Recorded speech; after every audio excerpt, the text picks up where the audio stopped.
This is Extemporaneously, presented by Jacobin Brothers. And now, Mark Jacobin. Outgoing President Joe Biden has gotten himself on the naughty list, and not the good kind of naughty list. He betrayed a time-honored tradition that has made America exceptional among nations for most of the last 227 years. The peaceful transition and relinquishment of power. Keyword being relinquish. Not since John Adams and the Federalists of 1801 has a president attempted to project his influence into the subsequent administration, and that includes you-know-who in 2020.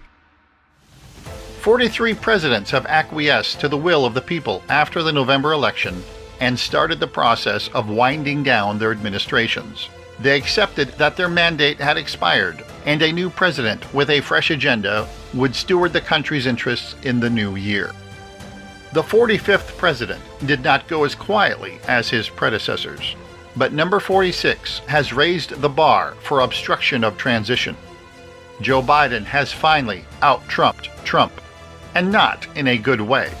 But could such an aspiration have any other conclusion?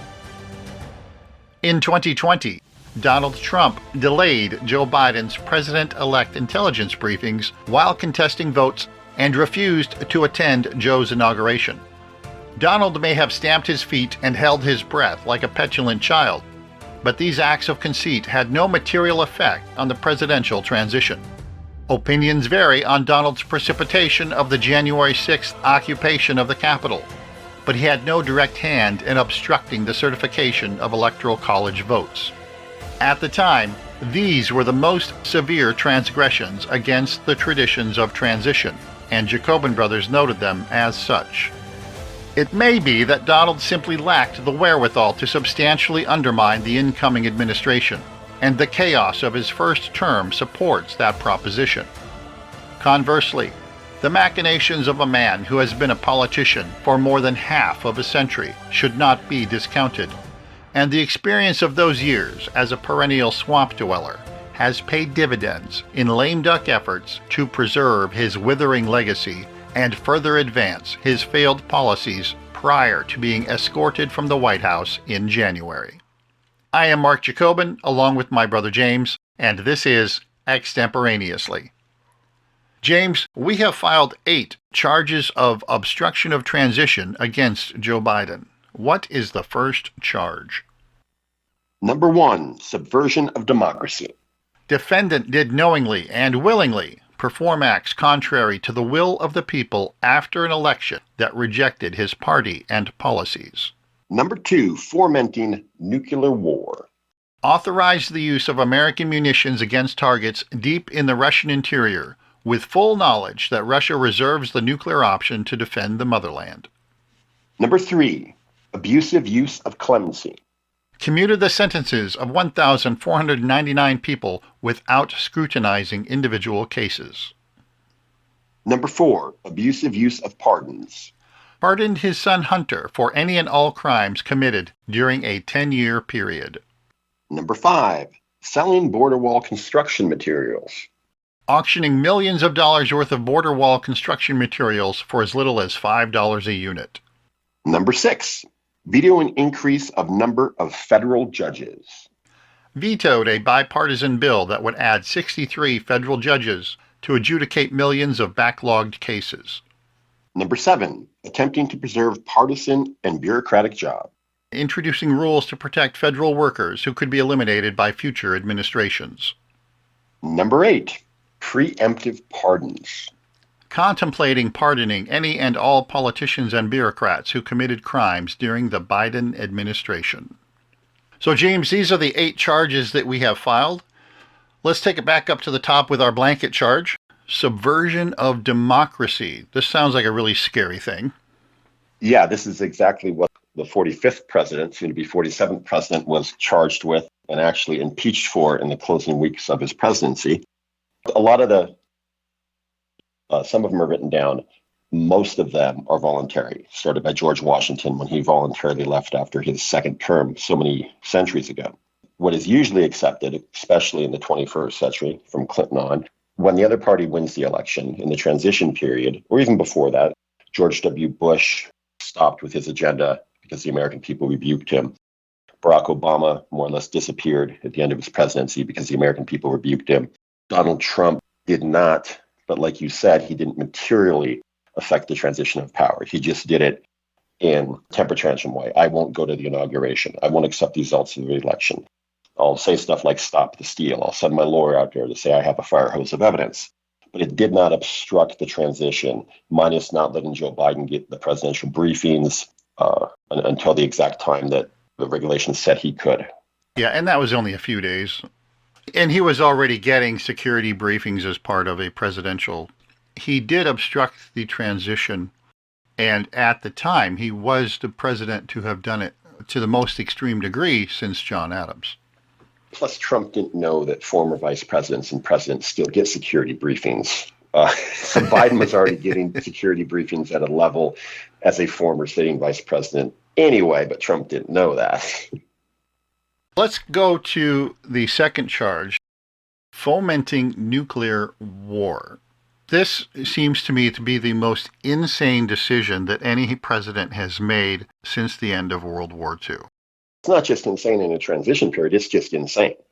We're fortunate all to be here, and hopefully we'll still be here by the time Trump 47 takes office, because the escalation in the Ukraine of authorizing President Zelensky to use those missiles to fire into Russia still can have disastrous results. And this is even assuming that Joe Biden's even making this decision.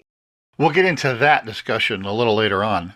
What people have to realize is that by authorizing the use of American munitions, American-provided munitions, in Russian territory, NATO is now at war with Russia. They just haven't started shooting. We spent 50 years trying to avoid this. The entire global consciousness was focused on avoiding nuclear war between the United States and Russia that was part of the USSR at the time. And now we just have a president randomly saying, hey, let's shoot missiles at Moscow. Well, Marco, that was in the actual Cold War.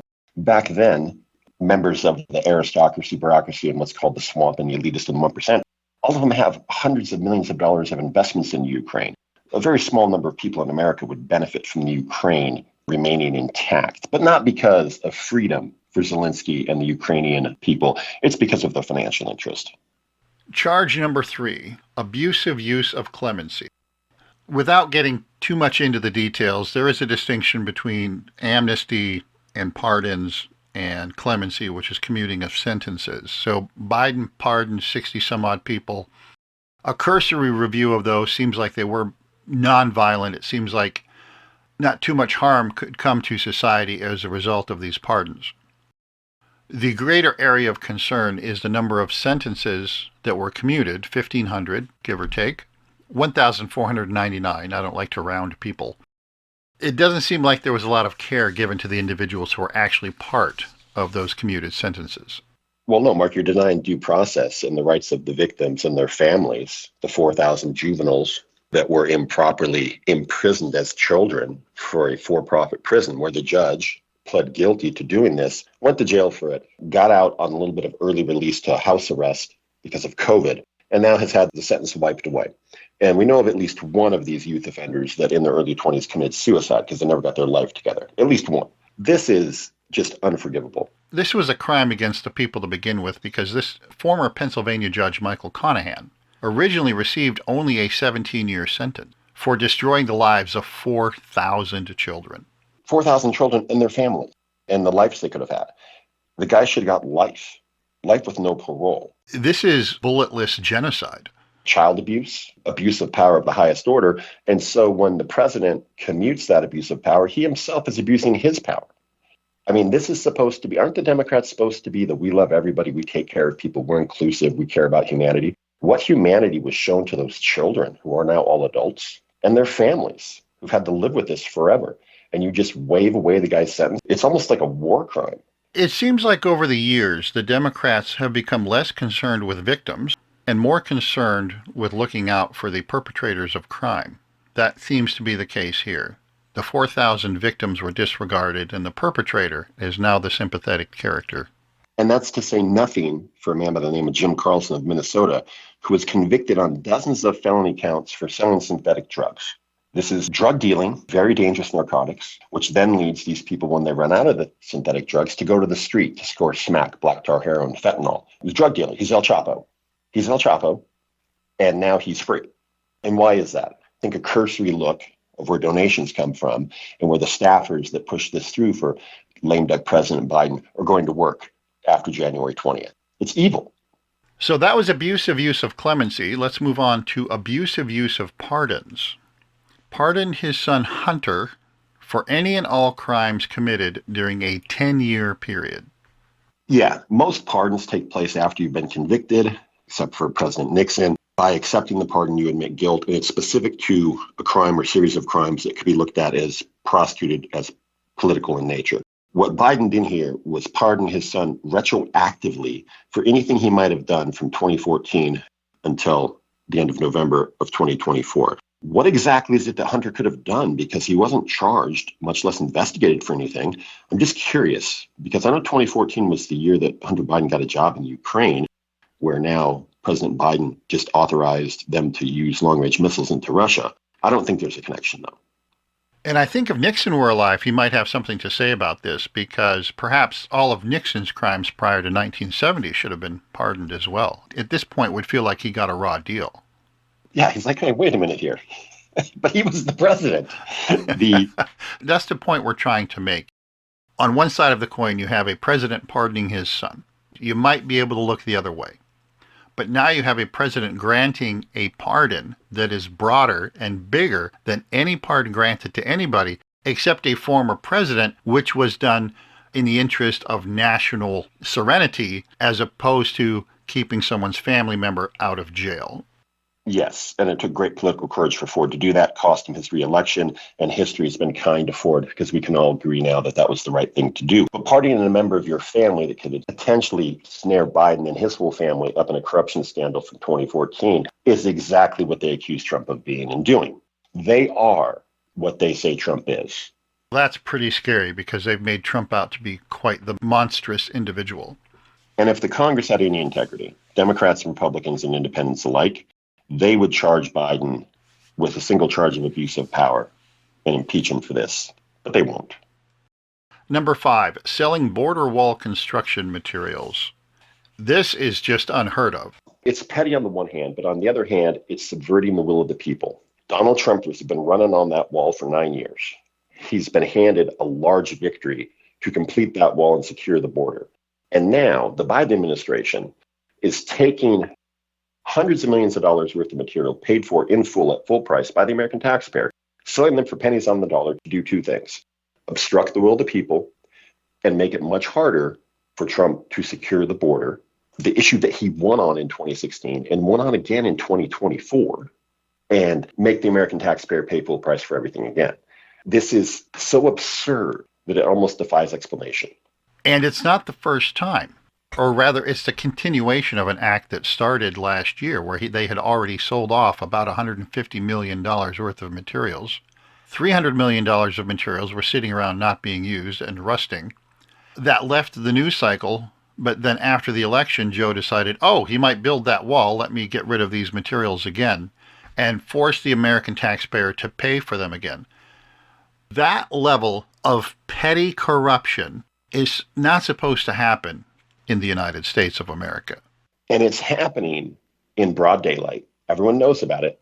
And the national media, the left media, will not criticize him for this. You know why? Because they like it. And when this was happening prior to the election, they liked the 10,000 people coming over the border every day illegally. And you know why? Not for humanitarian causes, not so Nancy Pelosi could wash the feet of the immigrants. It's so they could get a built-in majority thinking that all the people coming over the border would vote for the Democrats. They found out to the tune of 45% of Latino vote in this election that they were wrong. Moving on to number 6, vetoing increase of number of federal judges. Vetoed a bipartisan bill, because these days any bill is bipartisan, that would add 63 federal judges to adjudicate millions of backlogged cases. Now, the fact that they got the Democrat Senate to go along with this, to say, hey, we do need these 63 federal judges, it seems to me this is something that the country needed and was not a partisan issue. And this is all happening in the transition period. I'm pretty sure Biden doesn't veto this or Jill Biden, or whoever's actually vetoing the bill or handing him the pen and writing the signature for him, is this. If you have a Democrat in office, if Kamala Harris wins the election, then Kamala Harris gets to appoint the 63 judges. But since Trump gets to appoint the judges, we're going to veto that bill because apparently they're not needed. They're only needed if they can be Democrat judges. Apparently justice only needs to go on if it's from a Democrat appointed judge. Number 7, attempting to preserve partisan and bureaucratic jobs. Well, Joe Biden introduced rules to protect federal workers who could be eliminated by future administrations, and to do it to a period where it would run the length of Trump's term. Again, and this is a theme here, subverting the will of the people, who 76 million voted for Trump, over 30 states, most of all the counties, all the swing states, won the Senate, won the House, won the popular vote, but yet Joe Biden feels free to leave all the bureaucratic people in place that the American people want thrown out. Again, it's abuse of power, and it goes directly against the will of the people. Number 8, preemptive pardons. Joe Biden is doing something also very historic, Mark. He's contemplating pardoning any and all politicians, bureaucrats who committed crimes potentially during the Biden administration. On this list would be Dr. Fauci, Merrick Garland, and other potential people that they think Trump may target improperly. The new Congress, many times in our history, will investigate the prior administration for their wrongdoing or potential wrongdoing. It's called oversight. There's something called the House Oversight Committee, and their job is to have oversight on the executive branch. Joe Biden does not want the next sitting Congress to do any retrospective oversight and look into the potential wrongdoing of his executive branch. So he's just going to preemptively pardon everyone, which sounds exactly what they were accusing Trump of being, authoritarian Nazi dictator. This is the move of a dictator. Only a dictator doesn't want his policies and his people and his administration reviewed. There's an old saying, if you didn't do anything wrong, you don't need a pardon. There is an ongoing debate and at least one precedent that says if you accept a pardon, then you also admit guilt. There are a lot of other legal arguments against that. But I'll go back to the first thing. If you didn't do anything wrong, you don't need a pardon. This basically accuses the internal Democratic machine of misbehavior during the Biden administration. It's an admission of guilt. It says all these people did something wrong that warrant investigation. And they're also projecting onto President Trump something that they want people to believe that he will do, but history has shown that he has not. James, when he came to power in 2016, how many of his individual political enemies did Donald Trump investigate? 0. And he specifically said very early on that he would not investigate Hillary Clinton, that it was just a rough campaign. She's a good person, a good opponent, and she'd served the country well. Now, Donald Trump was then indicted by every single left-wing corrupt DA from Georgia to D.C. to the Southern District of New York.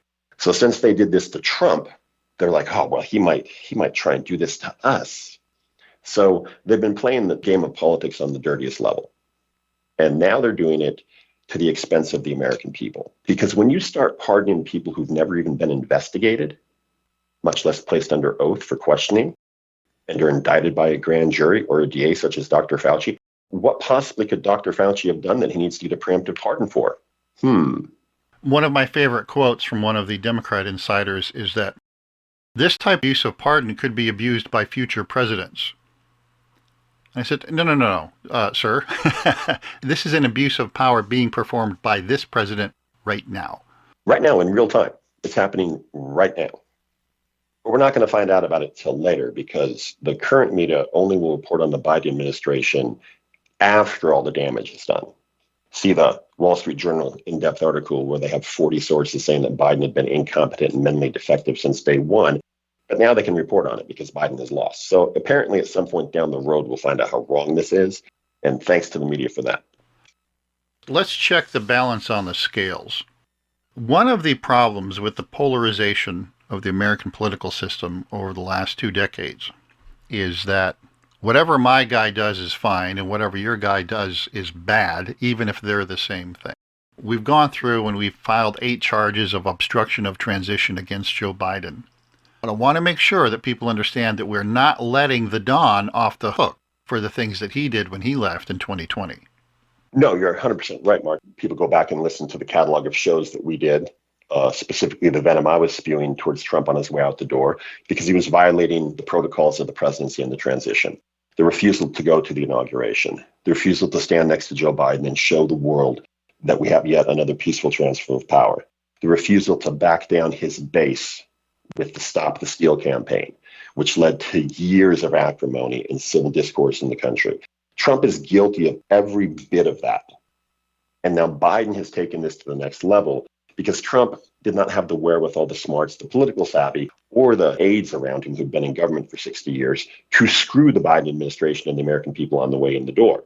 Now, Biden knows how to do this because he's been a political hack, and so have his aides and his wife for 50 years and his corrupt drug addict son who sits in cabinet meetings with his dad now. So the level of transitional crime that Trump committed was bad. Was it as bad as the Clinton administration when they obstructed the transition to the George W. Bush administration, particularly by removing all of the W's from the keyboards in the White House? Yeah, well, because some of those people from Texas, though, they didn't even use typewriters, Mark. They didn't need them. I get where you're going with that. And so once you start stepping over those invisible lines, such as Trump not attending the inauguration, not accepting the results of the election, you then open the door 4 years later for all the people who are Democrats, liberals, members of the left, or the Biden administration, or Democratic voters to say, well, Trump did it, so it's okay for us to do it. So now we're all acting like 6-year-olds. But the difference are the consequences are far-reaching, to include potentially starting a nuclear war with Russia. So I guess there you go. I guess everyone's happy. The other unspoken premise that this presentation is built on is the assumption that Joseph Robinette Biden is actually the one calling the shots in the Oval Office. And as you mentioned, according to the Wall Street Journal, that has not been the case since March of 2021. That's true. Now, there's many of us who suspected this from the get-go. I believe at JacobinBrothersBack.com in March of 2021, you wrote an article saying this very same thing. Over the years, when legitimate journalists tried to point this out, they were shouted down. They were called traitors. They were fired. It was called deep fakes. They were drummed out of the business or shut down. Now they've all been proven right. And everyone's like, oh, whoops, sorry about that. If Joe Biden has been a senile senior citizen, not his fault. Everybody gets old. Everybody has the potential to decline in their senior years. But not everybody is the elected president of the most powerful country in the world, advertisedly. So that's a problem. If he hasn't been the one calling the shots, who is? Well, I think Joe Biden is a big suspect, his wife, and then all the aides, the Obama carryover aides in the Biden inner circle that encased him for years, going back to his plagiarism of the late 1980s. They sold it as, well, he's not a morning person. He's a gaffe master. He's just not eloquent spoken like Obama or Clinton or Reagan. But the truth is, they all knew from the very get-go, and I'm highly suspicious, Mark, there was a doctor, from what I understand, entered the White House between 5 to 8 times in the first years of the Biden administration, who was, I believe, a Parkinson's doctor. Now, my question is, why was he there? Who was he there to visit? Was he there to visit the 27-year-old intern? Possibly. But more likely, he was there to take a look at the 80-year-old president who couldn't complete a sentence. And this, I think, is one of the biggest crimes perpetrated against the people during the Biden administration, is the obfuscation of reality, that we actually had a weekend at Bernie's president in the White House. And this was a facade that was perpetrated not only by the bureaucracy in Washington, D.C., but it was also echoed by the establishment media and the national press. And echoed with an iron fist by his press secretary, who went out day after day, week after week, month after month, and just lied. And then echoed by Vice President Harris, then candidate Harris, who said, no, I was in the meeting with Joe every time. He was the final decision maker. He was fine. Yeah, but I've seen some of her speeches, so I think you have to consider the source. Quite possibly they were on intellectual level playing fields. It's why it didn't seem odd to the sitting vice president, with all due respect to the office. This brings us to something else. The media, the left-wing media, pardon me, and Joe Biden himself want to come out and say he's the greatest one-term president ever. He passed the most legislation since Lyndon Johnson. But since we've been doing polling in this country for the last 7 decades, he's going to leave out the door with the lowest approval rating ever to beat Truman, to beat Nixon, to beat W, to beat Trump. And in a couple of years, I guarantee you, there'll be another Democratic candidate saying, well, 97 intellectuals and presidential historians have put Joe Biden number 9 all time due to his legislative achievements. But it doesn't square with reality. Because if it did square with reality, he wouldn't have had to jump out of the race based on the 20% poll numbers internally and the fact that he was polling behind Trump in New York State. And it wouldn't square with the reality of an actual election. Because these presidential approval polls really mean nothing. The only poll that means anything is an election. And Donald Trump polled at nearly 50% and 76 million votes. That's the poll that the American people want honored. They want Trump to be allowed to govern this time. They want his cabinet picks to be allowed to do their jobs. They want that border wall built. They want the wars ended overseas. They want the economy addressed. And they want wokeism to die. That's the only poll that matters.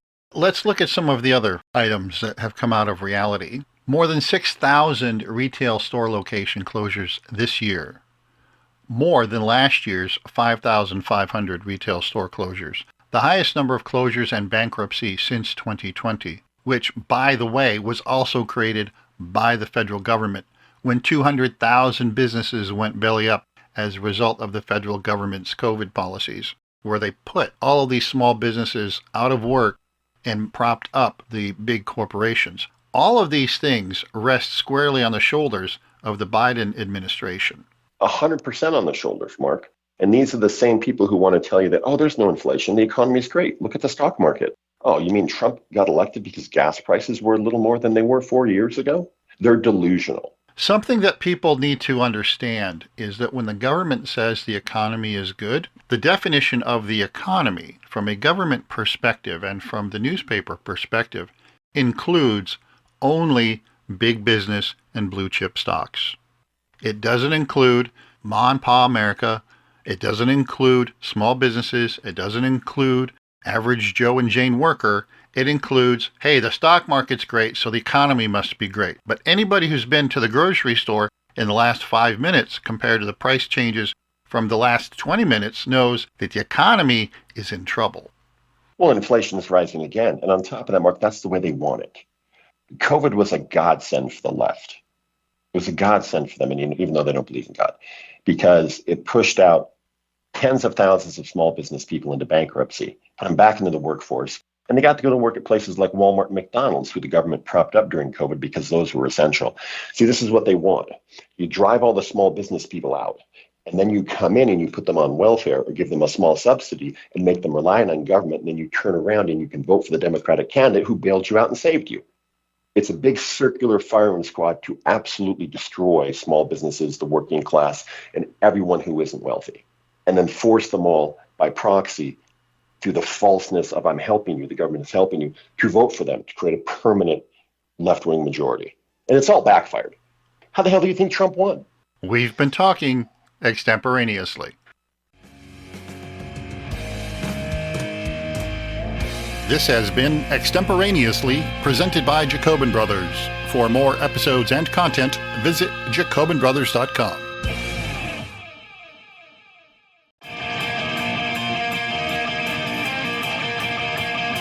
This is Extemporaneously, presented by Jacobin Brothers. And now, Mark Jacobin. On December 9, 2024, Luigi Mangione was apprehended in Altoona, Pennsylvania on suspicion of the murder of United Healthcare CEO Brian Thompson, ending 5 days of speculation about the identity and motives of the assassin. Luigi left evidence, intentionally, at the crime scene and in Central Park that led to speculation that he might be an aggrieved customer of United Healthcare who was not satisfied with their services and perhaps had lost a family member due to real or perceived indifference by the nation's largest insurance company. When Luigi was detained, he was still carrying the murder weapon, ammunition, and $12,000 in American and foreign currency. He was carrying a notebook with 3 pages of commentary, labeled a manifesto by the press, that provided additional insight into his motives and potential subsequent actions. Equally shocking, and nearly as reprehensible as the shooting of Brian Thompson, was the reaction of members of the public who viewed the murder as vigilante justice, and Luigi as a hero of the proletariat. Was the street-side execution of Brian Thompson an action of desperation by a self-appointed agent of the exploited working class, or the heinous, indifferent act of a self-indulgent individual who sought only fame and adulation? As evidence of Luigi's motives emerges, drawing comparisons between Luigi's psychological profile and those of Leon Czolgosz and Lee Harvey Oswald have seemed apt, even if Luigi was a student of the methods of Theodore Kaczynski. I am Mark Jacobin, along with my brother James, and this is Extemporaneously. James, this crime is unprecedented. America has not had a CEO executed simply because of his job, and social media have allowed a polling of public opinion on a scale not available during previous assassinations of public figures. What was your first inclination that this was not another one of New York City's random street murders? I was at the Salt Lake City airport at a layover, and the photo popped up. The New York Post initial still photo popped up that the police released, and you see a figure, a hooded figure, pointing a weapon at the back of, I didn't know Brian Thompson's name at the time, clearly with the intention of killing him. Clearly. And you know it because off to the right of Brian Thompson was a pedestrian leaning against the wall looking at their phone, and he ignored that person. So you know right away that this was some sort of intentional act, a hit, a vendetta. It was purposeful. You could tell it just by the photograph. And that led to 5 days of speculation by the press and the public of, was this a hit? Who might be involved? Was he acting alone? Was he an aggrieved patient or family member of a patient? Was this some kind of gang war between the defendants of the Department of Justice investigation, where Brian Thompson and others were under investigation for insider trading? The speculations about why this took place ran the gamut. Absolutely, because if you're Brian Thompson and you've got 50 million insured and you're being investigated by the Department of Justice, the suspects is pretty much everybody in the world to begin with. That's why speculation runs rampant.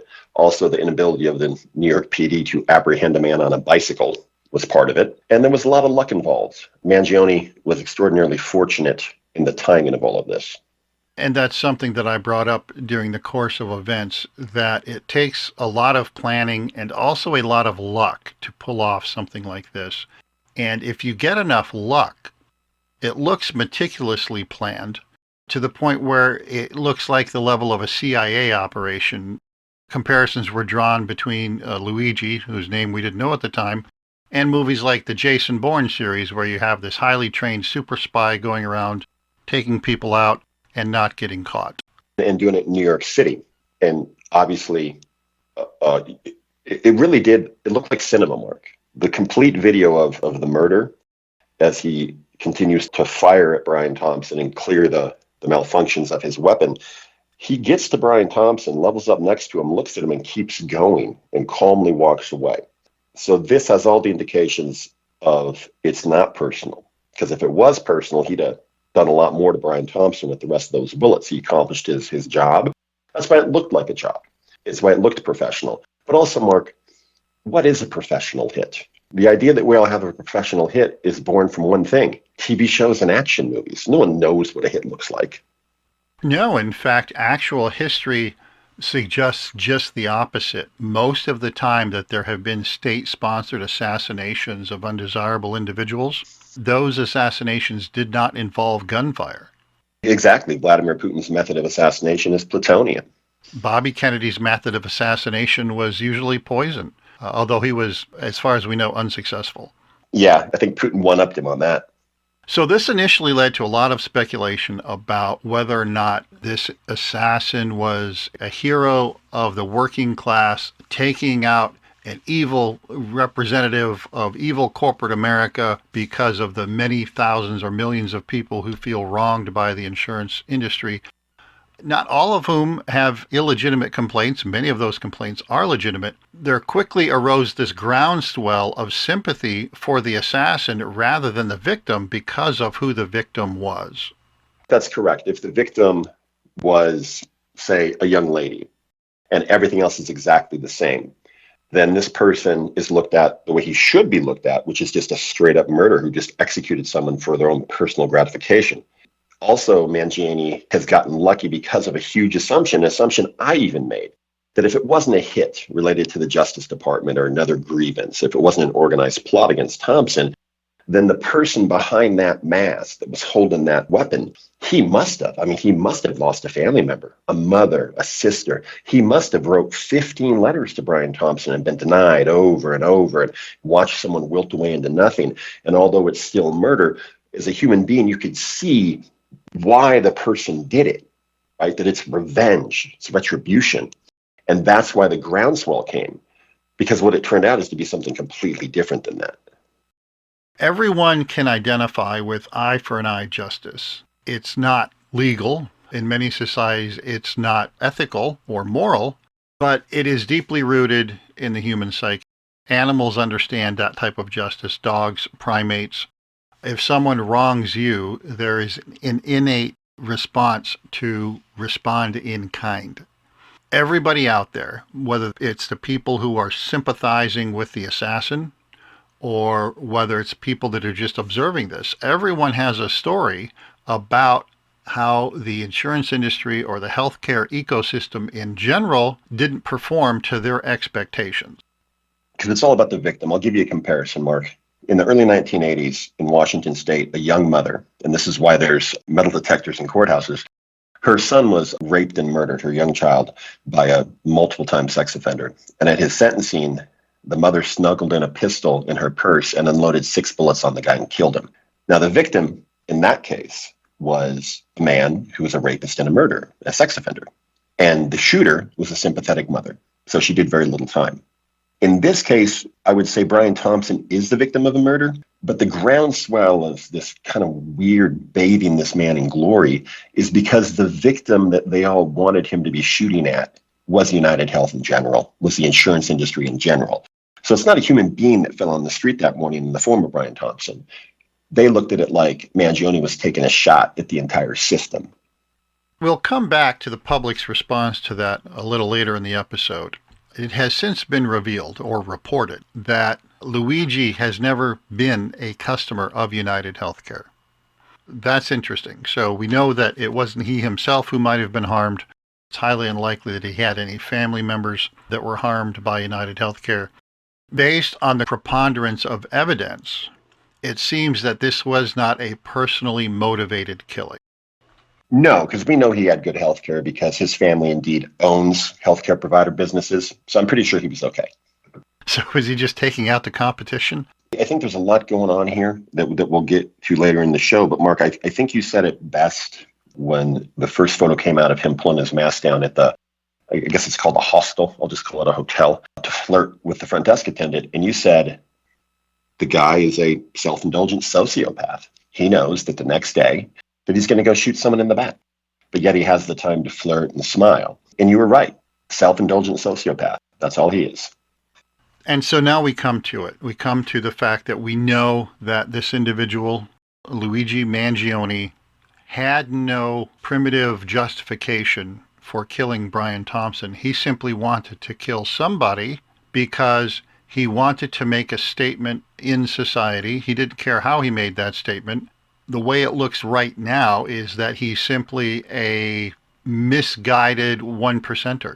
Yeah, he's a spoiled little entitled brat who never worked a day in his life. He rebelled against his parents. He fell off the grid, but he still spent their money. Quite a bit of it. He was found with $12,000 on him. The guy never had a job. Well, he did have a job. He worked for TrueCar using that big brain of his doing data entry, of which he was laid off from. Apparently, he was also involuntarily celibate based on this back injury that he complained about to anyone who will listen. And I'm sure that surgery that is now so famous, I'm sure that was paid for in cash, or that his healthcare provider actually did cover it. Because when you're in the 1% mark, you do have health coverage and you do have cash. He initially got away with something. He played himself off like he was aggrieved and like he is the working class and like he is the victim of this monstrous insurance industry. But really, no. He's just a self-entitled, white, privileged, third-generation brat. That's a bit disconcerting if the brats are out murdering people in the street these days. He watched too many movies and played too many video games, didn't like where his life was going, and he read Ted Kaczynski's autobiography one too many times. He started a book club on Goodreads in Hawaii. Initially, there was a lot of people in it, but they all dropped out. You know why? Because the very first book he recommended was good old Ted Kaczynski's manifesto. And what's in that manifesto? Oh, that's right.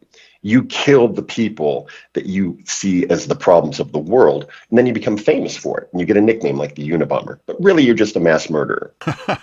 So this was his way of seeking like-minded individuals, and he discovered there were none. He discovered there were none. I don't know why this isn't getting a lot more play, and I'll come back to this in a much more detailed solo show, is he just looked at the history of Ted Kaczynski and used the playbook.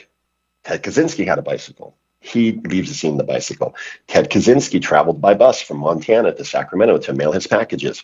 Ted Kaczynski had 4 aliases that he checked into low-rent hotels. Starting to sound familiar? There was nothing original about this operation. It was all entirely lifted from Ted Kaczynski. Right, and it was very low-tech. And as far as these back problems this guy claims to have, I mean, I've seen the video of him hustling away on that bicycle. He looked pretty good to me. And then he rode a bus from Pittsburgh, Pennsylvania back and forth 12 hours a day for 4 days sitting. And last I checked, lower back pain is really affected by sitting. So the complaint he has just doesn't match the actual facts. I wonder if the Kaczynski estate has a claim against Luigi for stealing Ted's methods. Most likely. This is what it really comes down to, Mark. Kaczynski looked to hold the oil industry and the tree industry responsible for the industrialization of the world. Mangione wants credit for this. In his little notebook, he wrote, well, I could have placed a bomb in the convention, but I didn't want to hurt innocents. Well, that's BS, because Kaczynski, when he mailed those bombs, he didn't know who would open them. So technically, innocent people could be hurt. When we hear the word innocence, as it's stated by Mangione, he said that Thompson was going to a bean counter convention. So by Mangione's own rationale, everyone in that building was guilty.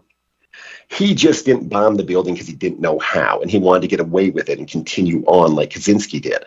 In Mangione's mind, no one is innocent. Oh, but we should thank him for sparing the lives of the other bean counters and the other evil insurance people that were at that very conference that Thompson was set to address.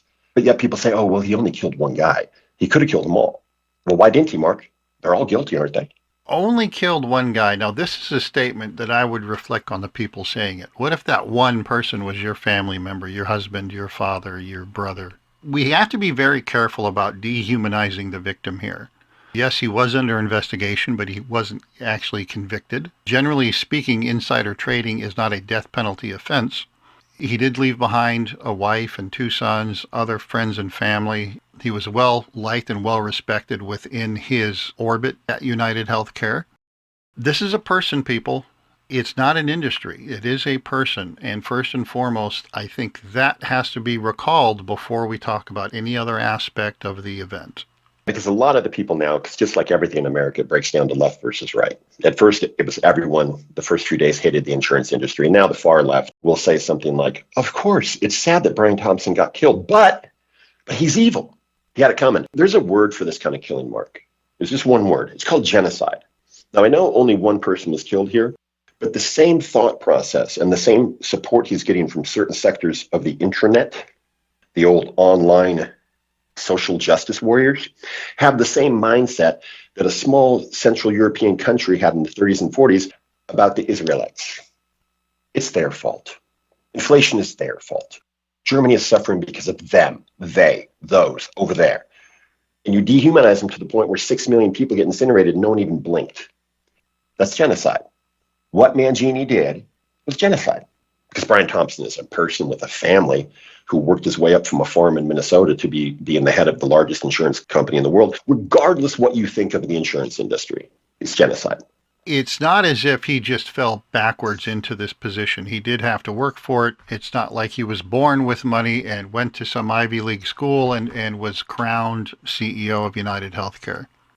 You mean like his grandfather owns 2 country clubs and had massive real estate investments, and he went to the University of Pennsylvania. Wait, who are we talking about? Are we talking about Thompson? Are we talking about the killer? I'm confused. Right. Getting confused. Did Brian Thompson have some things to account for? Absolutely. But we have a justice system that determines if a person commits a crime that warrants forfeiting your life. And Brian Thompson was nowhere near that level of transgression when it came to selling of stocks and insider trading. It certainly doesn't warrant being gunned down in the street. And that takes us back to the social reaction, the elite's reaction to the social reaction. So we have this large segment of the population, probably millions of people, who feel that the insurance company as an industry has it coming. They take that execution of one person and paint the entire industry and say, hey, we're attacking the industry because the industry sucked and we're aggrieved. We're all aggrieved victims. And that's fine. It's not fine, but it is a reality. And now you have all the talking heads on television talking about how reprehensible these people are, that they're empathizing with the assassin instead of the victim. In one sense, this is a true statement. It would be nice not to live in a society where we empathize with assassins. But it is the reality. And that reality should not be dismissed by the members of the establishment, because there are several occasions throughout history where the social elite ignored the discontent of the populace, and they later came to regret it. I think they were guillotined. You're right. The elites in the media are scolding the working class for identifying with the assassin. If I had to choose between agreeing with the internet swell, I would agree with them, if I had to, over the elite media, because every single one of them has health coverage. Every single one of them that you see on TV has millions. They can't relate to the 70,000 people a year that lay sick and dying and the tens of thousands of people that have to file bankruptcy every year. So I get it. I certainly do. But that doesn't lessen the monstrous act of shooting a man in the back. It just does not. And I don't care how people rationalize it. I just simply don't. And Mark, last I checked, there was a presidential election last month. And let's see, what were the issues? Inflation, immigration, Trump, Hitler, those were the key issues. And if 99% of the people hate the insurance industry, why was this not at the top of the list? Because for the first time in my adult life, we have a consensus. Insurance companies bad. Why didn't anyone run on this? Because certainly, if Trump or Harris would have run on this as the number one issue, they would have won all 50 states. Am I right? It seems reasonable to me. And maybe if anything can come out of this, it's that coming up in the next election cycle, it's that people will start running on this, because the anger and the rage is justified by the working class people who, Mark, only 1% of the population has more than $400 in their bank account right now. Think about that. $400. Most people don't have $400. And so if you're paying $300 a month for your premiums and your $1,000 a year deductible, and you go in to get a basic procedure for you or a loved one, and you have to spend 6 months getting that covered, that can get infuriating. But those people should not only be infuriated at the big insurance industry, they should be infuriated at their politicians, because this is not just a private sector problem. It's regulated. It's highly regulated. It is funded. Medicaid, which is a governmental operation, is now mixed, intertwined with the private sector. So there's villains everywhere. It's not just the insurance industry. And here's something else. I guarantee you right now, United Health, they've got another CEO. It's business as usual. Their stock hasn't gone down. They're still going to make $300 billion this year. So in the end, you just killed the guy. And y'all get to feel good typing in your keyboard about free Luigi. Doesn't change anything. No, it doesn't. But I would still issue this warning to the elites. Separate the event from the reaction. Overlook the fact that they're dehumanizing a victim and look at what they're saying. Because these people just didn't wake up one day and say, okay, that assassin, he's a good guy. These people were already discontented. They have been discontented for 2 decades at least. This gave them a reason to come out into the streets and complain. This was a catalyzing event. Yeah, this is a spark like Rodney King. Yes. These elites have to stop worrying about whether or not these people are just having some episode of righteous indignation and start worrying about what these people are enduring on a day-to-day basis. Because when you're at the lower end of the socioeconomic ladder and you go get a job making $15, $20 an hour, which used to be a lot of money, but now it's not. You work for a small business and they offer you health coverage. We'll say, oh yeah, we offer a health plan. Oh great, how much is that? $400 a month. That's like a third of my take home. How can I afford that? Well, you can't. And then if you do, then you sacrifice other things. Meals, a certain amount of disposable income, security. Maybe you don't get to build up your savings account. So when that water heater breaks, again, now you're stuck for 4 to 6 weeks without hot water while you scrimp and save, trying to figure out how to get a new hot water heater purchased, delivered, and installed. How many people that are criticizing the populace for empathizing with the killer have ever had to go without hot water because they couldn't afford a new hot water heater? None of them. That's an easy answer. Mark, what we're looking at here, who knows if it'll come to it here in America, but over the last 15 years, we've seen governments topple from the Middle East to the Far East to South America based on these trigger events. This could really be looked at as the storming of the corporate Bastille, because the Bastille was stormed well before the French Revolution took place, but that was the trigger. That was the genesis event. The people had enough. They just had enough. I think there's an important distinction to make. When you look at the French Revolution, the Russian Revolution, or the overthrow of the Greek monarchies, these were not peaceful revolutions in the sense of the American Revolution. We did, in fact, fight a war, but when the war was over, most of the people went back to business as usual. These other revolutions that were true people's revolutions weren't about establishing a new form of government that was just. These revolutions were about murdering everybody that they thought was responsible for their misery. There was no interest in a brand new world-changing form of government. They simply wanted the people they perceived to be their enemies dead, and that's what happened. And that's the problem that these elites are dealing with now. If they don't address it, they're not going to end up with some academic revolution to change the way we do business. They're just going to end up with a mob who wants to kill everybody. I wanted to get really into the mindset of who Mangione is. He's not a hero. He's not a vigilante. He's a murderer. He's a highly educated murderer. And that's it, and that's all. We've been talking extemporaneously. This has been Extemporaneously, presented by Jacobin Brothers. For more episodes and content, visit jacobinbrothers.com.